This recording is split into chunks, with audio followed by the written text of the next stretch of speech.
कांग्रेस नेता सैम पित्रोदा ने एक विवादित बयान दे दिया है और पित्रोदा के इस बयान के बाद पीएम मोदी गुस्से में आ गए हैं। आखिर क्या है सैम पित्रोदा के ये बयान और इस बयान के बाद पीएम मोदी क्यों आए गुस्से में, इसी की करेंगे बात।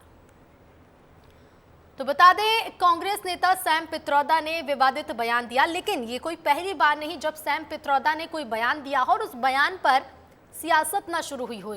इसके पहले भी विवादित बयान दे चुके हैं। तो कांग्रेस नेता सैम पित्रोदा ने एक बार फिर कुछ ऐसा कहा जिस पर विवाद हो गया। दरअसल सैम पित्रोदा ने भारत की विविधता पर बात करते हुए कहा कि भारत में पूर्व के लोग चाइनीज जैसे लगते हैं, तो दक्षिण भारत के लोग अफ्रीकी लगते हैं, तो वहीं पश्चिम में लोग अरबी लगते हैं और उत्तर भारतीय गोरे होते हैं। हाल ही में सैम पित्रोदा ने विरासत टैक्स को लेकर भी टिप्पणी की थी। पित्रोदा के उस बयान पर भी खूब विवाद हुआ था। भारत के लोगों पर सैम पित्रोदा ने यह बयान अखबार द स्टेटमेंट्स को दिए गए एक इंटरव्यू में दिया। Country together as diverse as India, where people on east look like Chinese, people on west look like Arab, people on north look like, maybe white, and people in south look like Africa. Doesn't matter. We are all brothers and sisters.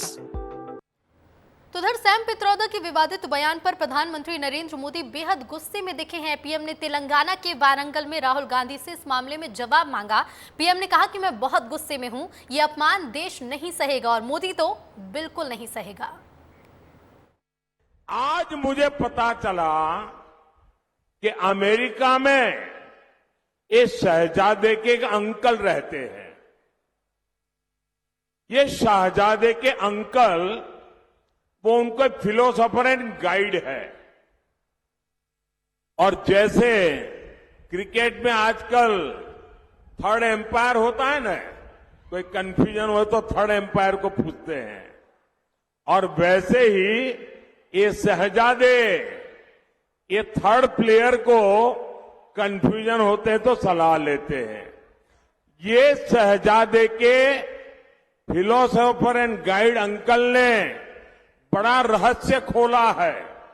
उसने कहा है कि जिनका चमड़ी का रंग काला होता है ये सब अफ्रीका के हैं।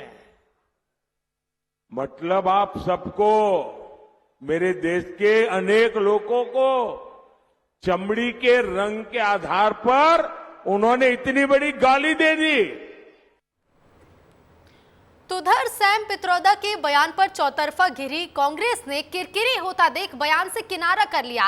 जयराम रमेश ने कहा कि सैम पित्रोदा की टिप्पणी अत्यंत गलत और अस्वीकार्य है और कांग्रेस इन उपमाओं से अपने आप को पूर्ण रूप से अलग करती है। जयराम रमेश ने ट्वीट कर कहा कि सैम पित्रोदा द्वारा पॉडकास्ट में भारत की विविधता को दर्शाने के लिए तैयार की गई उपमाएं बेहद दुर्भाग्यपूर्ण और अस्वीकार्य हैं। भारतीय राष्ट्रीय कांग्रेस इन उपमाओं से खुद को पूरी तरह से अलग करती है। और इसी पर और ज्यादा हम बातचीत करेंगे। दिल्ली कांग्रेस दफ्तर से अमृत तिवारी लाइव जुड़ रहे हैं। अमृत, ये कोई पहली बार नहीं है जब सैम पित्रोदा ने कोई बयान दिया हो जो विवाद खड़ा कर दे। पहले भी दे चुके हैं, लेकिन इस बार जिस तरह से बयान दिया, पीएम ने खुद कहा कि वो बेहद गुस्से में है। जी बिल्कुल, अगर देखें तो न सिर्फ प्रधानमंत्री बल्कि कांग्रेस के भीतर भी कई ऐसे नेता हैं जो इसको लेकर के बेहद ही नाराज हैं। उनका ये कहना है कि जब ये चुनाव का दौर चल रहा है तो सैम पित्रोदा को कुछ दिन तक चुप्पी साधे रहना चाहिए था। हालांकि बातें अनौपचारिक तौर पे कही गई थी, कैमरा पर बोलने के लिए कोई तैयार नहीं है, लेकिन जिस तरह से जयराम रमेश ने तुरंत ही आकर के इससे खुद को किनारा किया, ये साफ दर्शाता है कि कांग्रेस के भीतर किस तरह से इस बयान को लेकर के भगदड़ सी मची हुई है। सभी परेशान है, सभी एक तरह से ये हैरान है कि सैम पित्रोदा, जिनका जुड़ाव जो है सीधे सीधे गांधी परिवार के साथ है, और प्रधानमंत्री ने भी जब उनके ऊपर हमला बोल रहे थे तो उन्होंने सीधे सीधे कहा कि राहुल गांधी के एक अंकल हैं। उन्होंने इस तरह के संबोधन करते हुए सैम पित्रोदा की बातों को घेरते हुए कांग्रेस की आइडियोलॉजी को प्रश्न चिन्ह उसके ऊपर खड़ा किया। रविशंकर प्रसाद ने भी कांग्रेस की आइडियोलॉजी पे खड़ा किया एक प्रश्न चिन्ह कि इनको ये पता नहीं है कि भारत की संस्कृति क्या है, भारत के लोग किस तरह से हैं। आपको बता दें कि असम के मुख्यमंत्री ने भी तीखा हमला बोला कि वो एक भारतीय और भारतीय होने पर उन्हें गर्व है। दूसरी तरफ अगर बात करें तो तहसीन पूनावाला जो कि कांग्रेस के नेता, उन्होंने ये बात कही है कि इनको जो है पार्टी से बाहर कर दिया जाना चाहिए फिलहाल, नहीं तो इनको रोक देना चाहिए कि चुप रहें, बातचीत ही ना करें। तो इस तरह से सेम पित्रोदा की ये हालत है और जिस तरह से चुनाव का दौर चल रहा है वो लगातार इस तरह के फिदायीन बयान कांग्रेस के लिए दे रहे हैं, तो ये निश्चित तौर पर घातक है। लौटूंगी अमृत आपके पास, और रामेश्वर शर्मा ने इस मामले पर क्या कहा सुनवाते हैं। तो देखिए, रामेश्वर शर्मा बीजेपी विधायक हैं और इस मामले को लेकर क्या कुछ उन्होंने कहा, एक बार सुन लीजिए। वो भारत की तुलना हर हमेशा देशद्रोही मानसिकता से करता है और उसके भारतीय ना तो भारतीय उसके पास साहित्य है ना भारतीय उनके पास सोच है। और यही कांग्रेस का दुर्भाग्य कि कांग्रेस के पास जो भी लीडरशिप है ये विदेशी मूल के भाव की लीडरशिप है। ये भारत के बारे में सोच नहीं रही, भारत के बारे में विचार नहीं कर रही। कभी वो राम पर सवाल करते हैं, कभी वो कृष्ण पर सवाल करते हैं, कभी गौ माता पर सवाल करते हैं, कभी दक्षिण भारत और उत्तर भारत पर सवाल करते हैं। अरे जब इस देश की आज़ादी हुई थी तो इस देश में एक गाना चला था, पंडित नेहरू ने सुना होगा, पर आज की कांग्रेस ने नहीं सुना। इटली की कांग्रेस नहीं सुन सकती, सोनिया गांधी जी की कांग्रेस ने नहीं सुना, राहुल गांधी जी की कांग्रेस ने नहीं सुना, सैम पित्रोदा की कांग्रेस ने नहीं सुना। गोरे काले का भेद नहीं, हर दिल से हमारा नाता है। हम वो भारतीय हैं, हम में रंग भेद के भेद नहीं है। और कांग्रेस इस देश के अंदर फूट डालो, राजनीति करो कि मकसद से राजनीति कर रही है। कभी वो गोरे काले के आधार पर लड़ाती है, कभी भाषा के नाम पर लड़ाती है, कभी जाति के नाम पर लड़ाती है, कभी हिंदू मुसलमान के नाम पर लड़ाती है। कांग्रेस जो है फूट डालो राज करो की नीति, क्योंकि कांग्रेस के मन में कहीं ना कहीं अंग्रेजी मानसिकता आज भी बिल्कुल। तो देखिए, बीजेपी के पास एक बड़ा मौका है और इस मौके को बुनाती हुई भी बीजेपी नजर आ रही है। अमृत हमारे साथ लगातार बने हुए हैं। अमृत, बीजेपी विधायक रामेश्वर शर्मा को हम सुन रहे थे, कांग्रेस पर जमकर निशाना साध रहे हैं और कह सकते हैं कि ये बयानबाजी अभी थमेगी नहीं, आगे बढ़ेगी। जी, चौथे चरण का चुनाव होने वाला है पूरे देश भर में और उसके मतदान के मद्देनजर देखा जाए तो अगर देखें सैम पित्रोदा ने जो यह बयान दिया है निश्चित तौर पे कांग्रेस के लिए एक बहुत बड़ा डैमेज है। बीजेपी जरूर इसको इनकैश करेगी और सैम पित्रोदा की जो एक मानसिक स्थिति है अगर उस पर बात करें, उन्हें बाखूबी पता है कि उनके बयान के क्या मतलब निकाले जा सकते हैं। बावजूद इसके बयान दे रहे हैं तो इसकी क्या मायने हो सकती है खुद सैम पित्रोदा ही जाने, या उनको वाकई में भारतीय जो समझ है होनी चाहिए थी, जो एक डीप समझ होनी चाहिए, वो उनकी नहीं है। लेकिन इस तरह के बयान, चूंकि इससे पहले भी उन्होंने इनहेरिटेंस प्रॉपर्टी को लेकर के जो बयान दिया था कि उस पर टैक्स लगना चाहिए, उसके बाद अब उन्होंने ये बयान दिया है। इसके पहले भी उन्होंने एक बयान दिया था जिसके ऊपर बहुत बड़ा राजनीतिक बखेड़ा खड़ा हुआ और कांग्रेस को काफी नुकसान भी उठाना पड़ा था। वो भी एक चुनाव के दौरान ही दिया था कि 1984 एंटी सिख दंगों को लेकर के उन्होंने बोला था कि हुआ तो हुआ, जब 84 की बात की गई थी तो ये हुआ तो हुआ काफी वायरल हुआ था और सैम पित्रोदा ही निशाने पर आए थे। बावजूद इसके सैम पित्रोदा लगातार इस तरह के बयान देते रहे, कांग्रेस को नुकसान पहुंचाते रहे। लेकिन अब कांग्रेस हाईकमान की क्या मजबूरी है कि वो सैम पित्रोदा को लगातार बर्दाश्त करती रही है। अदरवाइज इससे पहले हमने देखा है कि जो भी पार्टी लाइन से बाहर अभी हाल ही फिलहाल जो बात किया है, जो पार्टी से हटकर कुछ कहने की कोशिश की, उन्हें तुरंत लेटर थमा दिया गया, जिसमें अरविंदर सिंह लवली सबसे प्रमुख स्थान पे हैं, दिल्ली कांग्रेस के अध्यक्ष भी रहे थे, उनको हटा दिया, उनके इस्तीफा कबूल करने में टाइम नहीं लगाया गया। राधिका खेड़ा का प्रकरण भी हाल ही में है, उन्होंने भी इस्तीफा दिया, उनको तुरंत कबूल किया और बाद में उन्होंने भारतीय जनता पार्टी को दामन थाम लिया। तो इस तरह से कांग्रेस में एक उहापोह भगदड़ की स्थिति मची है। डायरेक्शन लिस्ट जो है एक तरह से कहा जाए, बयान जो है बिना डायरेक्शन के दिए जा रहे हैं और इससे कहीं ना कहीं कांग्रेस के जो अब हाई कमान कितना परेशानी नहीं बता सकता, लेकिन जो मैं कांग्रेस मुख्यालय में खड़ा हूं, यहाँ पे जो कुछ कार्यकर्ताओं नेताओं, बिल्कुल देखिए, भले अमृत किनारा कर लिया हो कांग्रेस ने इस बयान से, लेकिन मुश्किलों तो जरूर बढ़ेंगी। फिलहाल शुक्रिया अमृत आपका हमसे जुड़ने के लिए और जानकारी के लिए। तो देखिए, सैम पित्रोदा ने ये विवादित बयान दिया और इस बयान के बाद जहां कांग्रेस एक और किनारा कर रही है इस बयान से, तो वहीं बीजेपी लगातार बयानबाजी करती जा रही है। इधर पीएम मोदी तेलंगाना में हैं और यहां उन्होंने एक चुनावी सभा में कांग्रेस और इंडिया गठबंधन पर जमकर हमला किया। पीएम मोदी ने तेलंगाना के करीमनगर में एक सभा को संबोधित करते हुए मंगलवार को देश में तीसरे चरण का चुनाव पूरा हो गया है। उन्होंने कटाक्ष करते हुए कहा कि कांग्रेस और इंडिया गठबंधन का तीसरा फ्यूज उड़ गया है। पीएम मोदी ने कहा कि विपक्ष ने पहले ही हार मान ली क्योंकि लोगों ने बीजेपी को रिकॉर्ड संख्या के साथ आशीर्वाद देने का फैसला किया है। तो लगातार कांग्रेस पर हमले बोल रहे हैं प्रधानमंत्री नरेंद्र मोदी और कुछ ऐसा ही एक बार फिर हुआ जब उन्होंने कहा कि इंडिया गठबंधन का तीसरा फ्यूज उड़ गया। कल देश में तीसरे चरण का चुनाव पूरा हो गया है। तीसरे फेज में कांग्रेस और इंडी अलायंस का तीसरा फ्यूज उड़ गया है। मित्ररा, अभी 4 चरण के चुनाव बाकी है। तो तेलंगाना की सभा से प्रधानमंत्री नरेंद्र मोदी ने पहली बार अडानी अंबानी का नाम लेते हुए राहुल गांधी पर निशाना साधा। उन्होंने कहा कि पिछले 5 सालों से कांग्रेस के शहजादे दिन रात एक ही माला जपते थे, 5 उद्योगपति अंबानी अडानी, लेकिन जब से चुनाव घोषित हुआ इन्होंने अंबानी अडानी को गाली देना बंद कर दिया है। पीएम मोदी ने इसी पर सवाल उठाया कि आखिर क्यों राहुल गांधी ने अंबानी और अडानी पर बोलना बंद कर दिया है। प्रधानमंत्री नरेंद्र मोदी ने कहा कि वो राहुल गांधी से पूछना चाहते हैं कि उन्हें अडानी और अंबानी से कितना माल उठाया, कांग्रेस पार्टी को चुनाव के लिए इन उद्योगपतियों से कितना माल मिला, क्या वो बताएंगे।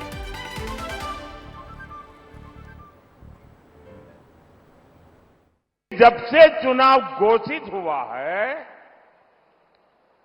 इन्होंने अंबानी अडानी को गाली देना बंद कर दिया। मैं आज तेलंगाना की धरती से पूछना चाहता हूं,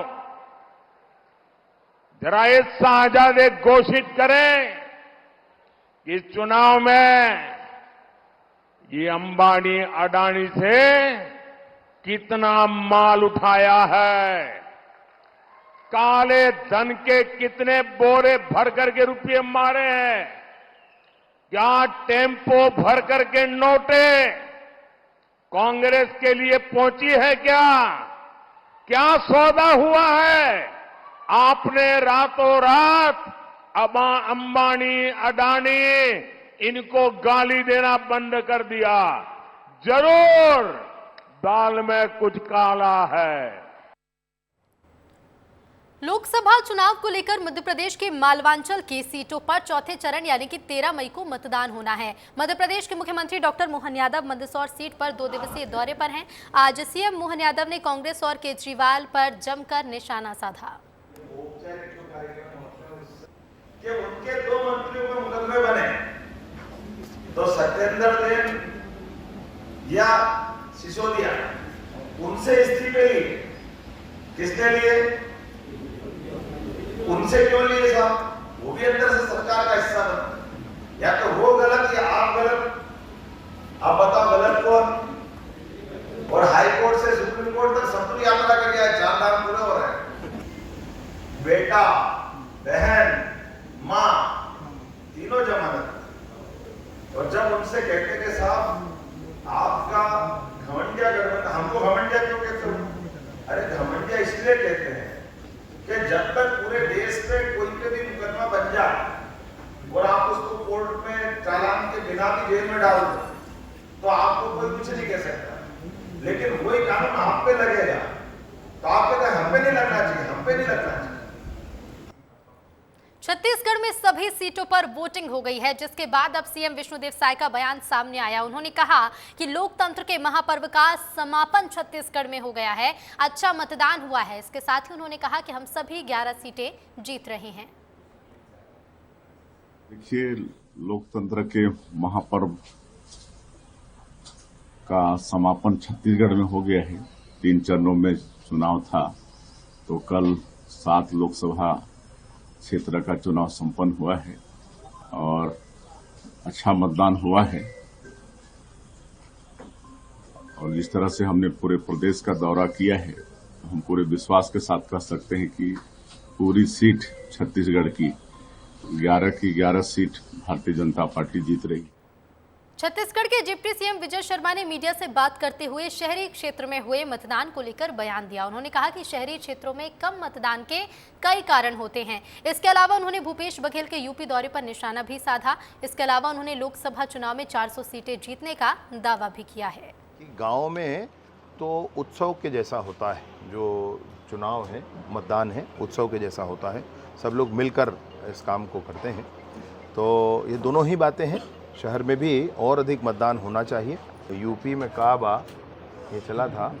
और भूपेश बघेल जी गए थे तो यूपी में 2 बार हुआ था, तो इस बार भी अगर वो यूपी जा रहे हैं तो ऐसा ही कुछ भाजपा के लिए शगुन होने वाला है। दूसरे चरण के मतदान के बाद लगभग 100 सीटें भाजपा की बन रही थी, इसका आकलन हुआ था। कल पार्टी कार्यालय में सर्वे भी किया गया था और आज शाम तक शायद कुछ और निर्णय आएगा इसमें। अच्छी संख्या के साथ भाजपा का एनडीए जो है वो 400 पार जाने वाला है। इधर इंदौर में कांग्रेस को एक बार फिर बड़ा झटका लगा। विधानसभा 1 के वरिष्ठ कांग्रेस नेता मनजीत सिंह टुटेजा बीजेपी में शामिल हो गए। मंत्री कैलाश विजयवर्गीय ने उन्हें बीजेपी की सदस्यता दिलाई। इस दौरान मंत्री कैलाश विजयवर्गीय ने कहा कि टुटेजा हमेशा मेरी आंख में चुभते थे कि इतना बढ़िया व्यक्ति गलत जगह पर क्यों है। मंगलवार रात आयोजित कार्यकर्ता सम्मेलन में टुटेजा को बीजेपी में शामिल कराया गया। खराब समय में समाज के बीच मंजीत भाई ये मेरी आंख में चुभते थे हमेशा। इतना अच्छा आदमी अगर गलत जगह बैठा हो चुभेगा कि नहीं चुभेगा? चुभेगा। जो समाज सेवा करता हो, जो खराब समय में समाज के बीच में उतर कर मैदान में काम करता हो, ऐसा कार्यकर्ता अगर गलत जगह हो तो मेरे को चुभता था। पर एक बात बताऊं, खुद ही मंजीत आए मेरे पास कि मैं आपके साथ काम करना चाहता हूँ। मैं किसी नेता के साथ बीजेपी ज्वाइन नहीं करूंगा। खबर है छत्तीसगढ़ से। छत्तीसगढ़ बोर्ड परीक्षाओं के रिजल्ट जारी होने वाले हैं। तो छत्तीसगढ़ में बोर्ड परीक्षाओं के रिजल्ट जारी होंगे कल। 10वीं और 12वीं बोर्ड एग्जाम के परिणाम कल आएंगे। दोपहर 12:30 बजे नतीजे जारी किए जाएंगे। छत्तीसगढ़ बोर्ड एग्जाम के कल नतीजे जारी किए जाएंगे। 10वीं और 12वीं बोर्ड के जो छात्र हैं उनका इंतजार कल खत्म होने वाला है, क्योंकि कल बोर्ड परीक्षाओं के रिजल्ट जारी किए जाएंगे। दोपहर 12:30 बजे परीक्षाओं के रिजल्ट जारी होंगे। और खबर पर और ज्यादा जानकारी के साथ रायपुर से संवाददाता रोहित मिश्रा जुड़ रहे हैं। रोहित, छत्तीसगढ़ के जो छात्र हैं 10वीं 12वीं बोर्ड को उनका इंतजार खत्म होने जा रहा है। कल 12:30 बजे रिजल्ट जारी होगा। बिल्कुल, देखिए उनका इंतज़ार खत्म होगा और उनके लिए खुशखबरी है, क्योंकि वो लंबे समय से इंतज़ार कर रहे थे और पहले 4 तारीख का वक्त तय किया गया था, लेकिन लोकसभा चुनाव को देखते हुए उसे रद्द कर दिया गया, जिसके बाद कल यानी 12:30 बजे 10वीं और 12वीं के बोर्ड रिजल्ट जारी होने वाले हैं। और 10वीं को लेकर बात की जाए तो 3.5 लाख छात्रों ने इस बार बोर्ड की परीक्षा दी थी और 12वीं में 2.5 लाख से ज़्यादा छात्रों ने बोर्ड की परीक्षा दी थी, यानी कुल 6 लाख छात्र हैं जिनका कल रिजल्ट आएगा, जिनके नतीजे आएंगे। साल भर की उनकी मेहनत किस प्रकार रही है और कैसे रिजल्ट आए उस पर जो है वो तमाम छात्र लोग बात करेंगे। और 12:30 बजे से पोर्टल खोल दिया जाएगा, जिसपे छात्र अपने रोल नंबर दर्ज करके जो है वो रिजल्ट देख सकते हैं। और एक बात और बता दूं ऋतु की सबसे पहले विस्तार न्यूज ने इसकी जानकारी सुबह ही दे दी थी। तमाम छात्रों को ये बता दिया था कि आज जो है वो कल रिजल्ट जारी होने वाला है। बिल्कुल रोहित, शुक्रिया आपका जानकारी के लिए। तो कल छत्तीसगढ़ के बोर्ड परीक्षाओं के रिजल्ट जारी किए जाएंगे। और इधर एयर इंडिया एक्सप्रेस की 82 नेशनल और इंटरनेशनल उड़ानें रद्द कर दी गई हैं। ऐसा इसीलिए क्योंकि एयर इंडिया के 300 सीनियर कर्मचारी एक साथ बीमारी का नाम लेकर छुट्टी पर चले गए हैं। मंगलवार रात से बुधवार सुबह तक की 82 उड़ानों को रद्द कर दिया गया। लगभग 300 सीनियर केबिन क्रू सदस्यों ने आखिरी वक्त पर बीमार होने की सूचना देने के बाद अपने मोबाइल फोन को बंद कर दिया है। बताया जा रहा है कि अंतिम क्षण में चालक दल के अनेक सदस्यों की बीमार होने की सूचना मिलने के कारण उड़ानों में देरी हुई या उन्हें रद्द कर दिया गया। फिलहाल इतनी बड़ी संख्या में चालक दल के सदस्यों द्वारा बीमार होने की सूचना दिए जाने के कारणों को समझने के लिए कंपनी उनसे बातचीत कर रही है। बताया जा रहा है कि कंपनी की नई पॉलिसी से कर्मचारियों में नाराजगी है। आज से छत्तीसगढ़ में ट्रेन से यात्रा करने वाले यात्रियों को असुविधा होगी। दक्षिण पूर्व मध्य रेल मंडल से गुजरने वाली 22 ट्रेन अलग अलग दिनों के लिए रद्द रहेंगी। कुछ ट्रेन 11 दिन चलेंगी तो कुछ ट्रेन 11 दिन नहीं चलेंगी। रद्द होने वाली ट्रेन में पैसेंजर से लेकर मेमू ट्रेन तक शामिल है। नागपुर डिवीजन में तकनीकी काम के चलते ट्रेनों को निरस्त करने का फैसला लिया गया है। तो 11 दिन तक ट्रेन रद्द रहेगी। एक और जहां हवाई यात्रियों को मुश्किलों का सामना करना पड़ रहा है, तो दूसरी ओर छत्तीसगढ़ के ट्रेन यात्री परेशान रहेंगे। 11 दिन तक ट्रेनें रद्द रहेंगी और ऐसे में पैसेंजर से लेकर मेमू ट्रेन तक इसमें शामिल हैं, जो 11 दिनों तक जिनका संचालन नहीं किया जाएगा। और अब बात मध्य प्रदेश की करें। एमपी बीजेपी में दल बदलकर शामिल हुए 2 विधायकों ने पार्टी की टेंशन बढ़ाकर रखी है। बीजेपी में शामिल हुए दोनों ही कांग्रेस विधायकों ने अभी तक सस्पेंस बरकरार रखा है। हम बात कर रहे हैं विजयपुर विधायक रामनिवास रावत और बीना से निर्मला सप्रे की, जिन्होंने हाथ का साथ छोड़ बीजेपी का दामन तो थाम लिया, लेकिन अभी भी दोनों ने ही विधायक पद से इस्तीफा नहीं दिया है। बता दें कि दोनों ही विधायक पिछले दिनों कांग्रेस छोड़कर बीजेपी में शामिल हुए हैं, लेकिन अब तक इन दोनों ही विधायकों ने इस्तीफा नहीं सौंपा है।